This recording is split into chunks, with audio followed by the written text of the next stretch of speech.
All right, chapter 30 today in Anne of Green Gables is what we're reading for our chapter book story time here at the Caribou Public Library.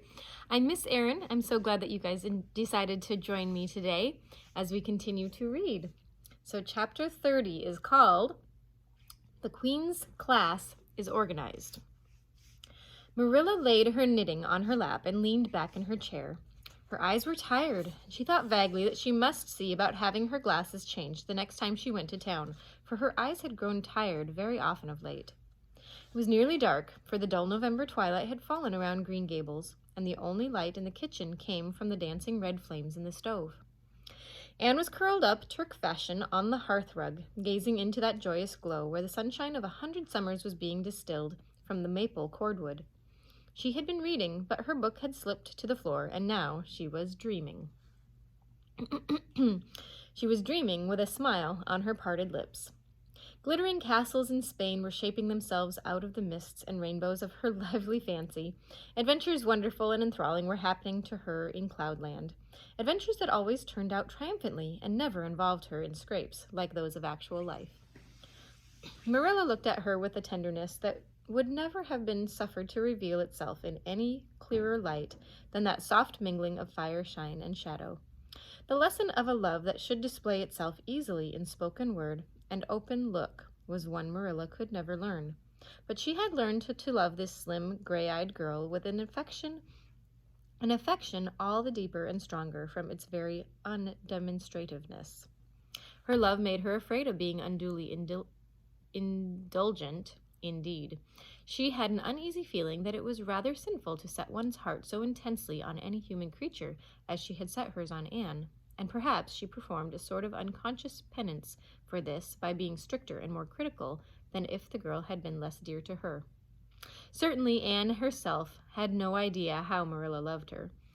She sometimes thought wistfully that Marilla was very hard to please and distinctly lacking in sympathy and understanding, but she always checked the thought reproachfully, remembering what she owed to Marilla. "Anne," said Marilla abruptly, "Miss Stacy was here this afternoon when you were out with Diana." Anne came back from her other world with a start and a sigh. "Was she? Oh, I'm sorry I wasn't in. Why didn't you call me, Marilla? Diana and I were only over in the haunted wood. It's lovely in the woods now. All the little wood things, the ferns and the satin leaves and the crackerberries have gone to sleep just as if somebody had tucked them away until spring under a blanket of leaves. I think it was a little gray fairy with a rainbow scarf that came tiptoeing along the last moonlight night and did it. Diana wouldn't say much about that, though. Diana has never forgotten the scolding her mother gave her about imagining ghosts in the haunted wood. It had a very bad effect on Anne's imagination.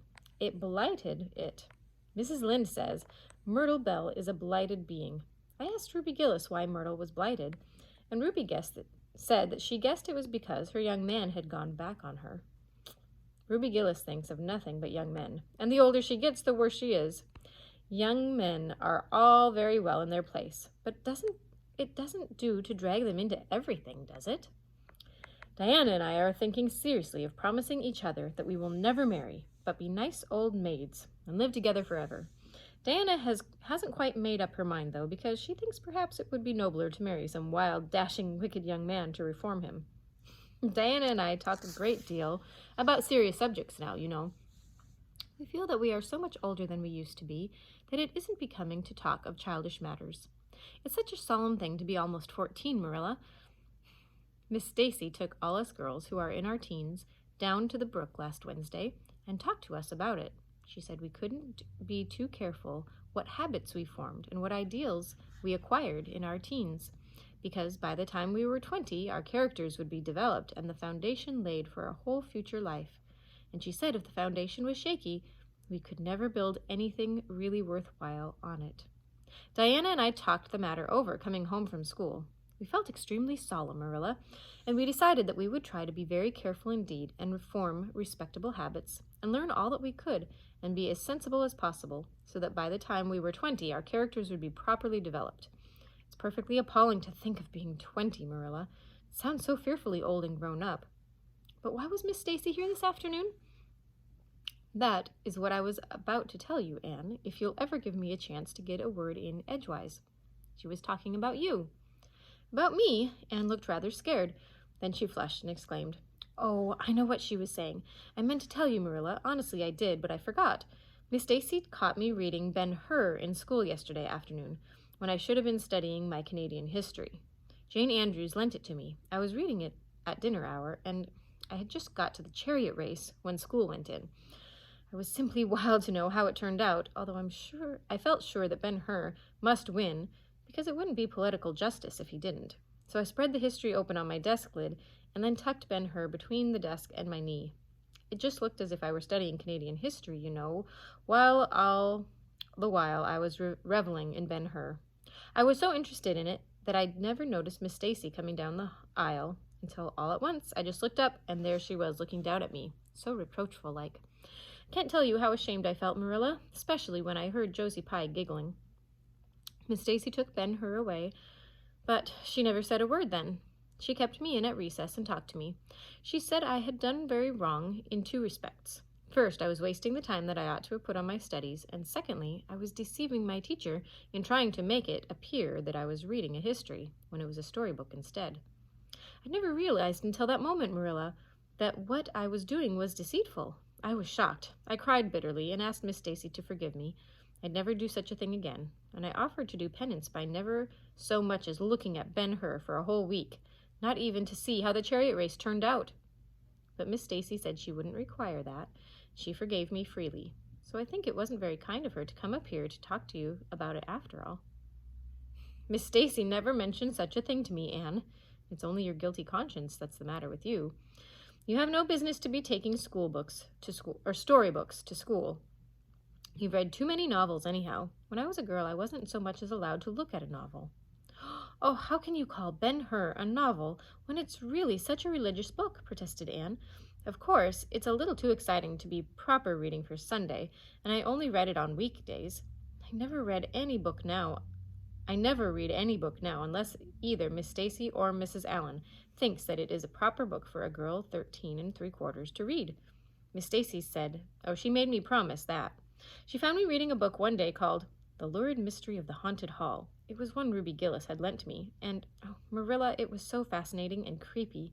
It just curdled the blood in my veins. But Miss Stacy said it was a very silly, unwholesome book, and she asked me not to read any more, or any like it.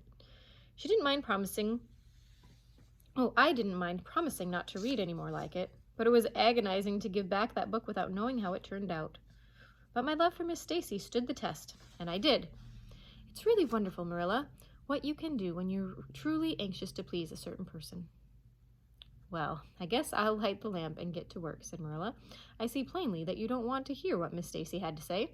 You're more interested in the sound of your own tongue than in anything else.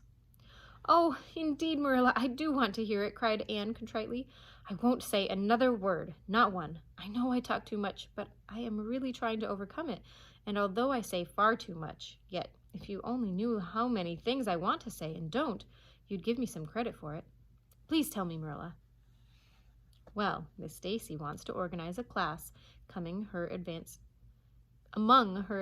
students who mean to study for the entrance examination into Queen's. She intends to give them extra lessons for an hour after school, and she came to ask Matthew and me if we would like to have you join it. What do you think about it yourself, Anne? Would you like to go to Queen's and pass for a teacher? Oh, Marilla! Anne straightened to her knees and clasped her hands. It's been a dream of my life, that is, for the last 6 months, ever since Ruby and Jane began to talk of studying for the entrance. But I didn't say anything about it because I supposed it would be perfectly useless.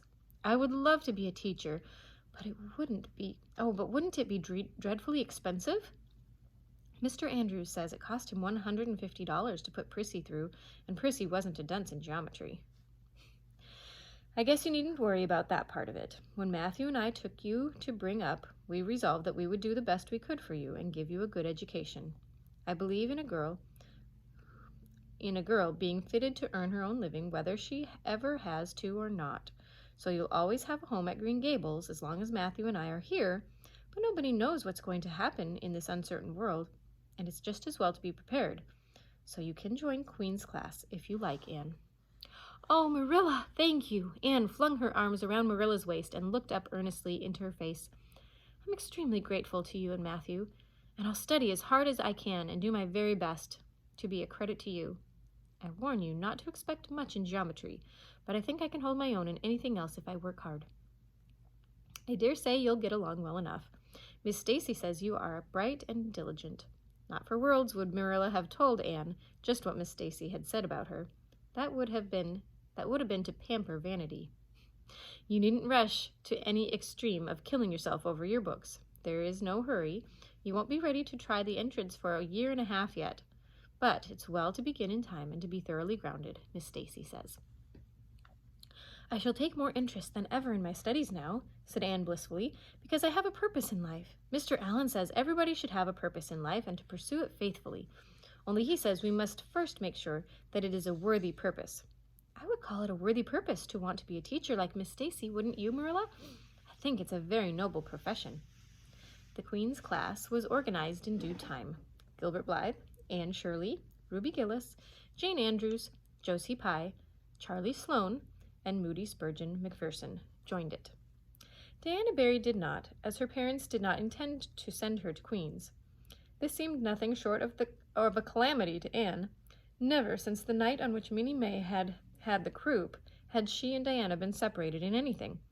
On the evening when the Queen's class first remained in school for the extra lessons, and Anne saw Diana go slowly out with the others to walk home alone through the birch path and violet vale, it was all the former could do to keep her seat and refrain from rushing impulsively after her chum. A lump came into her throat. She hastily retired behind the pages of her uplifted Latin grammar to hide her tears in her eyes. Not for worlds would Anne have had Gilbert Blythe or Josie Pye see those tears. But, oh, Marilla, I really felt that I had tasted the bitterness of death, as Mr. Allen said in his sermon last Sunday, when I saw Diana go out alone, she said mournfully that night. I thought how splendid it would have been if Diana had only been going to study for the entrance too. But we can't have things perfect in this imperfect world, as Mrs. Lynde says. Mrs. Lynde isn't exactly a comforting person sometimes, but there's no doubt she says a great many very true things. And I think the Queen's class is going to be extremely interesting. Jane and Ruby are just going to study to be teachers. That is the height of their ambition. Ruby says she will only teach for 2 years after she gets through, and then she intends to be married. Jane says she will devote her whole life to teaching and never marry because you are paid a salary for teaching, but a husband won't pay you anything, and growls if you ask for a share in the egg and butter money. I expect Jane speaks from mournful experience, for Mrs. Lynde says that her father is a perfect old crank and meaner than second skimmings.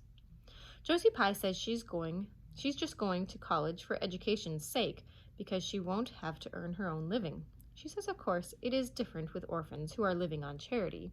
They have to hustle. Moody Spurgeon is going to be a minister. Mrs. Lynde says that he couldn't be anything else with a name like that to live up to. Spurgeon. I hope it isn't wicked of me, Marilla, but really the thought of Moody Spurgeon being a minister makes me laugh. He's such a funny-looking boy with that face and his little blue eyes and his ears sticking out like flaps. But perhaps he will be more intellectual-looking when he grows up. Charlie Sloane says he's going to go into politics and be a member of Parliament. But Mrs. Lynde says he'll never succeed at that because the Sloanes are all honest people, and it's only rascals that get on in politics nowadays. What is Gilbert Blythe going to be? Queried Marilla, seeing that Anne was opening her Caesar. I don't happen to know what Gilbert Blythe's ambition is in life is, if he has any, said Anne scornfully. There was open rivalry between Gilbert and Anne now. Previously, the rivalry had been rather one-sided, but there was no longer any doubt that Gilbert was as determined to be first in class as Anne was. He was a foreman worthy of her steel, and the other members of the class tacitly acknowledged their superiority and never dreamed of trying to compete with them. Since the day by the pond when she had refused to listen to his plea for forgiveness, Gilbert, save for the aforesaid determined rivalry, had evinced no recognition whatever for the existence of Anne Shirley. He talked and jested with the other girls, exchanged books and puzzles with them, discussed lessons and plans, sometimes walked home with one or the other of them from prayer meeting or debating club, but Anne Shirley he simply ignored. And Anne found out that it is not pleasant to be ignored. It was in vain that she told herself with a toss of her head that she did not care. Deep down in her wayward, feminine little heart, she knew that she did care, and that if she had that chance of the Lake of Shining Waters again, she would answer very differently. All at once, as it seemed, and to her secret dismay, she found that the old resentment she had cherished against him was gone. Gone, just when she most needed its sustaining power. It was in vain that she recalled every incident and emotion of that memorable occasion and tried to feel the old satisfying anger that day by the pond had witnessed its last spasmodic flicker. Anne realized that she had forgiven and forgotten without knowing it. But it was too late. And, at least, neither Gilbert Blythe nor anybody else, not even Diana, should ever suspect how sorry she was and how much she wished that she hadn't been so proud and horrid. She determined to shroud her feelings in deepest oblivion, and it may be stated here and now that she did do it, so successfully that Gilbert, who possibly was not quite so indifferent as he seemed, could not console himself with any belief that Anne felt his retaliatory scorn. The only poor comfort he had was that she snubbed Charlie Sloane unmercifully, continually, and undeservedly. Otherwise, the winter passed away in a round of pleasant duties and studies. For Anne, the days slipped by like golden beads on a necklace of the year. She was happy, eager, interested. There were lessons to be learned and honors to be won, delightful books to read, new pieces to be practiced for the Sunday school choir, pleasant Saturday afternoons at the manse with Mrs. Allen. And then, almost before Anne realized it, spring had come again to Green Gables, and all the world was abloom once more. Studies paled just a wee bit then. The Queen's class, left behind in school while the others scattered to green lanes and leafy woodcuts and meadow byways, looked wistfully out of the windows and discovered that Latin verbs and French exercises had somehow lost the tang and zest that they had possessed in the crisp winter months. Even Anne and Gilbert lagged and grew indifferent. Teacher and taught were alike glad when the term was ended and the glad vacation days stretched rosily before them.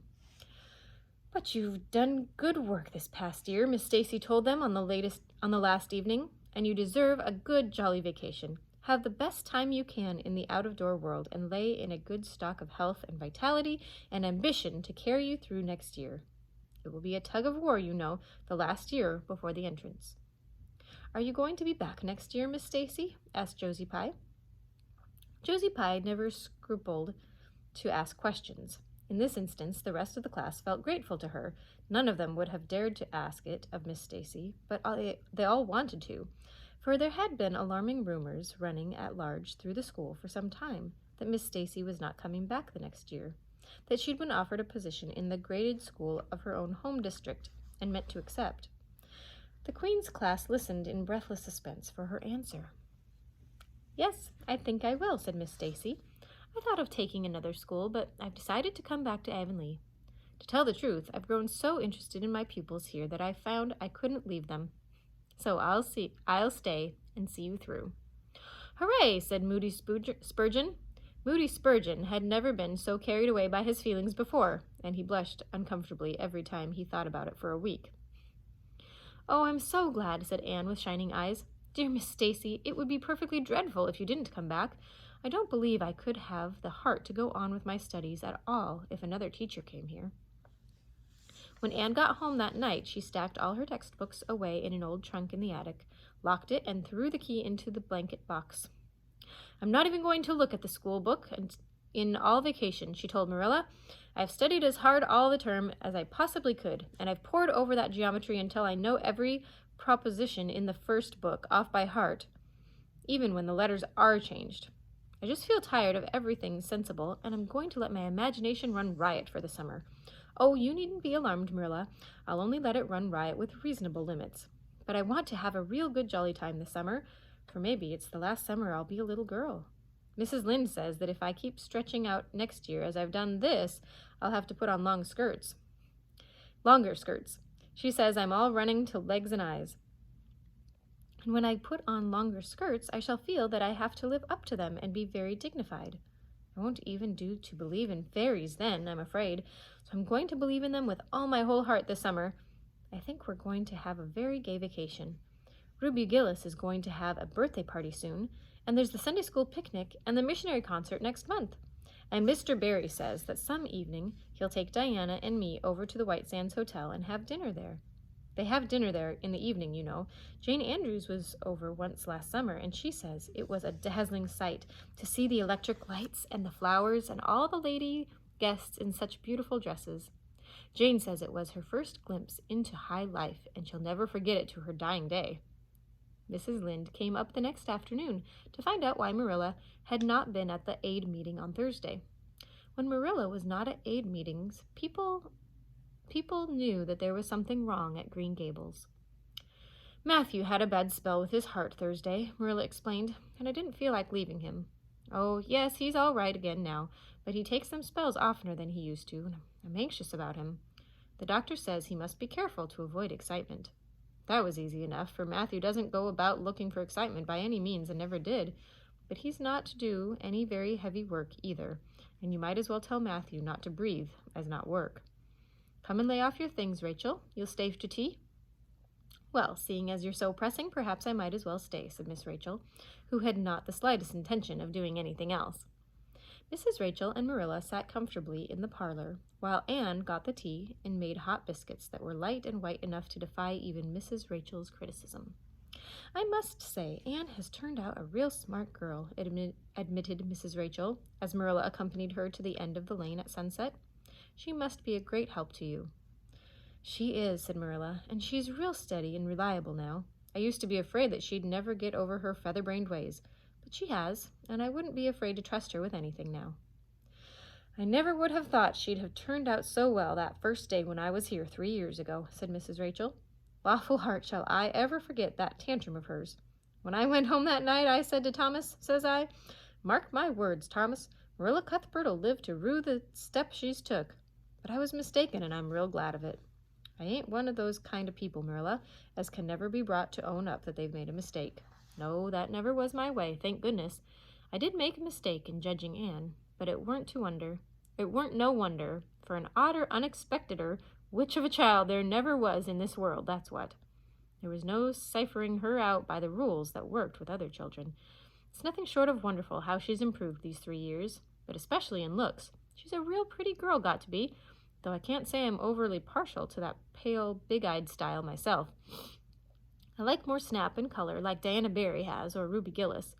Ruby Gillis's looks are real showy, but somehow, I don't know how it is, but when Anne and them are together, though she ain't half as handsome, she makes them look kind of common and overdone. Something like them white June lilies she calls Narcissus, alongside of the big red peonies. That's what. Oh, well, that is the conclusion of Chapter 30. I hope you guys enjoy the rest of your day today. Thanks for joining us again, and we'll see you next time. Bye for now.